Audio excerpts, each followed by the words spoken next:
प्रभु राम जा रहे हैं, हमें लगता है प्रभु राम जा रहे हैं, अब इस प्रजा का क्या होगा। लेकिन उधर प्रभु राम को भेजने के लिए सुमंत जब चला है तो उधर भेजने जा रहा है जंगल में। लेकिन तब तक क्या हुआ कि मन हित और हैरान से वे लौटे अपने धाम, और युद्ध के वट के पास में और पहुंच गए श्री राम।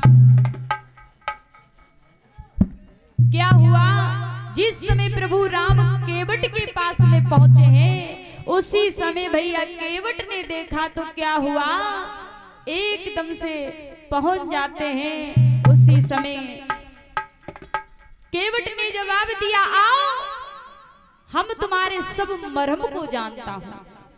भगवान राम कहने लगे, भैया केवट तुम हमारे क्या मर्म को जानते हो।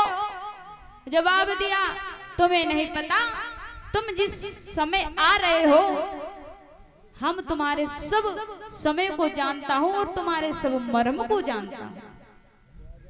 भगवान राम कहने लगे, तुम हमारे मर्म को जानते हो क्योंकि तुम्हें नहीं पता कि मां कौशल्या मर्म न भाता, और जिन 9 मास गर्भ में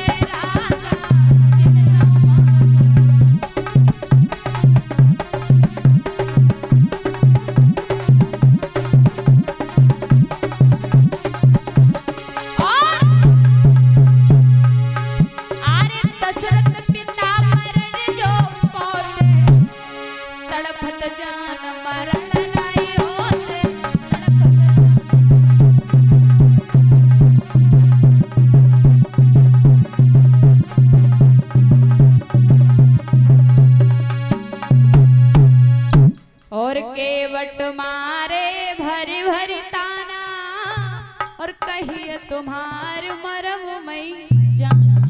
जवाब दिया, प्रभु हम तुम्हारे सब मर्म को जानते हैं।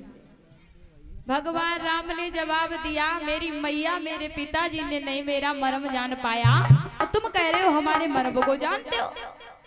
उसी समय क्या हुआ, जवाब दिया केवट ने, प्रभु आप आए हो, हमें पता है तुम्हारा वनवास हुआ है, इसलिए तुम गंगा पार हो गए। उससे पहले हम तुम्हारे चरणों को धुलना चाहता हूं। प्रभु राम ने जवाब दिया, तुम हमारे चरणों को क्यों धुलोगे। केवट कहने लगा, तुम्हें नहीं पता प्रभु, ये तुम्हारे चरण जो हैं, जिस पर ये पैर रखते हैं वो एक स्त्री बन जाती है। जवाब दिया, स्त्री बन जाती है कैसे, क्योंकि तुम्हें नहीं पता कि गौतम ऋषि की अहिल्या नारी, अछुअत शिला वो बनी गई नारी, और चाहे काठ की नाव हमारी, और जो को बनी गई है चारे नारी, तो आफत में जान हमारी। इसलिए प्रभु राम हम तुम्हारे चरणों को अवश्य धुलूंगा। भगवान राम ने अपने भैया लक्ष्मण की ओर देखा और सीता की ओर देखा। क्यों देखा, क्योंकि जब प्रभु राम का विवाह नहीं हुआ था, उससे पहले दोनों चरणों की सेवा भ्राता लक्ष्मण करते थे। जब विवाह हुआ तो बंटवारा हो गया, एक पैर की सेवा भैया लक्ष्मण करते हैं और दूसरे पैर की सेवा मैया सीता जी करते हैं।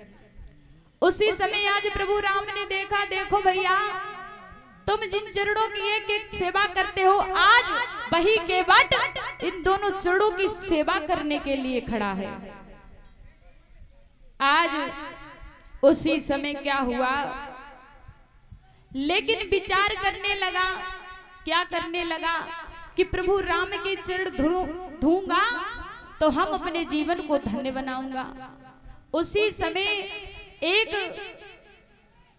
कठौती की जगह कठौता लेकर के आया, कहीं ये लड़की ना बन जाए, अगर लड़की बन जाएगी तो विवाह करना पड़ेगा।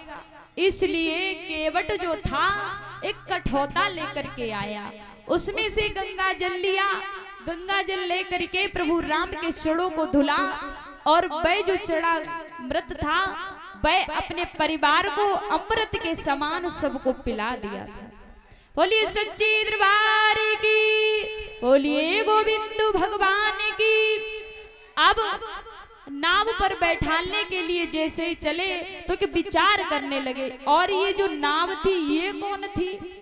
ये पूर्व जन्म में भैया विचार किया था कि हमें लगता है ये जो नाव है तरवे को है, कि जा तरवे को है नाव, हो नाव जो चित्र के तसंदर